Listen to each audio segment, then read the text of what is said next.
plus ni ngeen ko tàmmee am du lundi au jeudi tey nag ñuy jéggalu ci guddee bi ajuwul ci sunu coobare di am toujours mbégte jàkkaarloog yéen am beneen mbégte jàkkaarloog le grand Cheikh Kane le très grand Cheikh. jërëjëf Fatou ñu ngi lay nuyu notre chroniqueur maison. waaw ñu ngi lay fay donc di am mbégte comme d'habitude teew sa plateau émission 2024 plus comme d'habitude di am yaakaar ne lépp lu ñu fi waxtaanee rek dina doon ngëneel si ñun ak ñu ñuy seetaan incha allah. jërëjëf Cheikh aywa démb am na lu ñu fi naaloon teg. mooy wàllum chômage. mais chômage boobu ki koy faj Cheikh il faut ñu tànn ko bu baax parce que jàngoro bu fi yàgg la ku ñëw nañu dana ci def dara tey la waalo gën a aay peut-être ñu ñëw ci chômage bi wala ñu ñëw ci ki ñu war a tànn pour mu faj chômage bi. bu la gënal. waaw man de awma problème. moom foo génn rek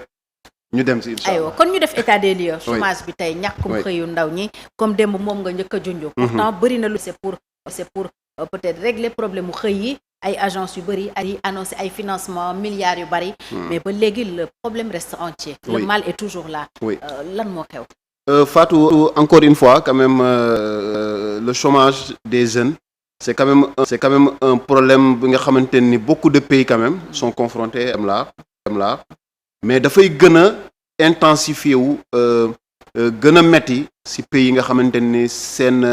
taxawaay sur le plan économique dafa des.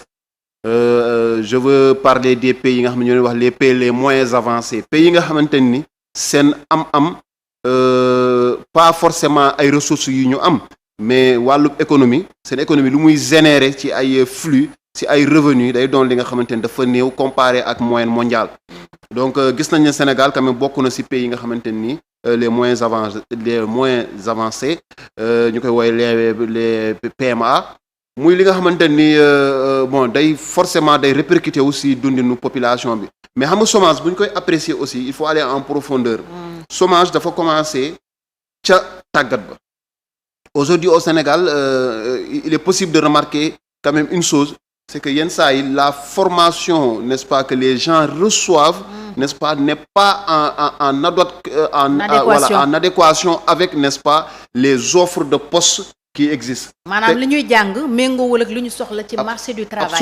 absolument donc moo tax dans un premier temps quand même pour ñu résorber le taux de chômage ñu mën ko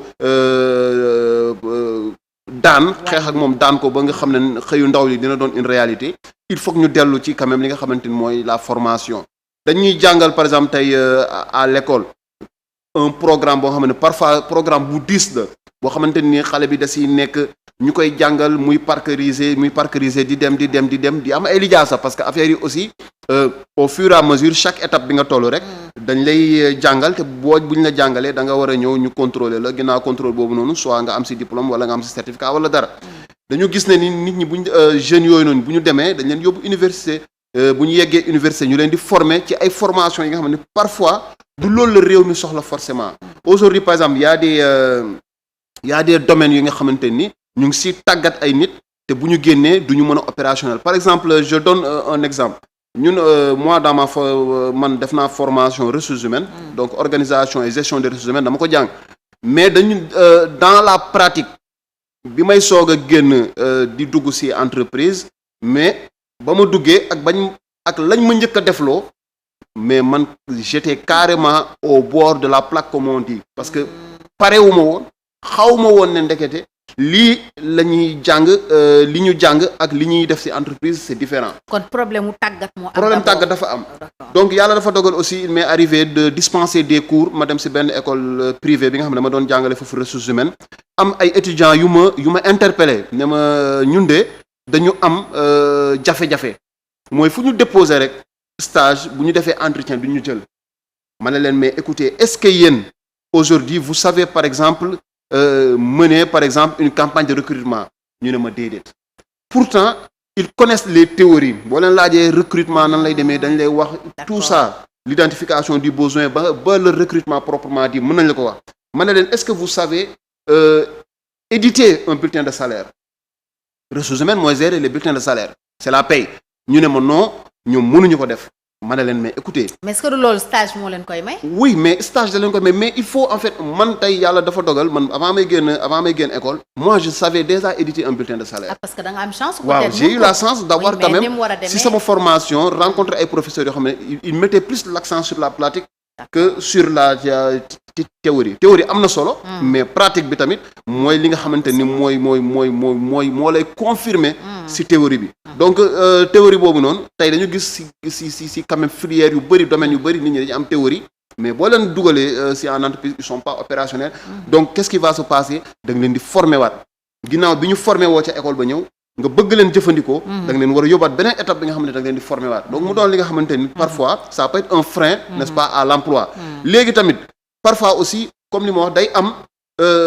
problème adéquation entre li nga jàng ak li réew mi soxla. d'accord tey on a vu que les séries littéraires quand même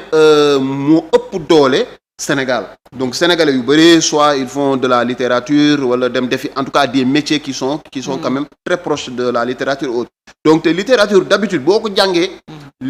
débouché bi mooy nga dem nga transmettre le savoir donc soo moytuwul da ngay mujjee dem par exemple ci ay école di jàngale doon professeur wala doon un formateur donc de ce fait doo doon un technicien tey peut-être le pays a besoin d'ingénieurs le pays a besoin je dis pas que c'est pas important d'avoir comment dirais-je des gens yi nga xamante ni seen métier c'est la littérature c'est l'enseignement c'est très bien parce que effectivement dañu soxla quand même ce savoir là pour tàggatu n'est-ce pas pour mën a tamit parce que forcément il y aura des enseignants forcément il y aura des professeurs forcément donc il y aura des journalistes et autres mais au-delà dañu soxla ay nit ñi nga xamante ni dañu leen tàggat aussi pour la pratique n'est-ce pas parce que la partie technique aussi ginnaaw bi théorie bi génne dans la pratique il faut des gens aussi qui sont compétents capables de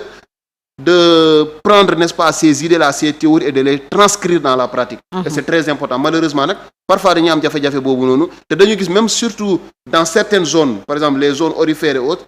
parfois population dañuy plaindre di ne ñun lan moo tax duñu jël suñuy